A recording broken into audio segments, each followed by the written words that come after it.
ब्रह्मदेवांच्या कालचक्रात तेथील एक दिवस म्हणजे पृथ्वीवरील 360 दिवस असतात. दिवसा ब्रह्मदेव नवीन जीवनाची निर्मिती करतात आणि रात्री निर्माण केलेले सर्व काही परत त्यांच्यात विलीन होते.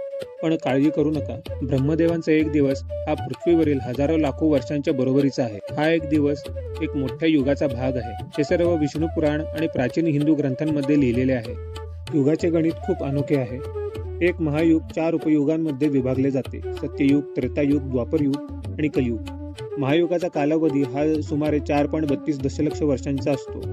कलियुग सर्वात लहान असून 4,32,000 वर्ष टिकते. द्वापरयुग 8,64,000, त्रेतायुग 12,96,000 तर सत्ययुग 17,28,000 वर्ष टिकते. ही सर्व युगे झाल्यानंतर मन्वंतरा नावाचे मोठे काळाचे युग येते, ज्यात 71 महायुगांचा समावेश असतो. म्हणजेच अंदाजे 306.72 दशलक्ष वर्षे. मन्वंतराच्या शेवटी सर्व जीवन नष्ट होते आणि परत नवीन जीवनाची सुरुवात होते. जीवनाच्या प्रत्येक विनाशानंतर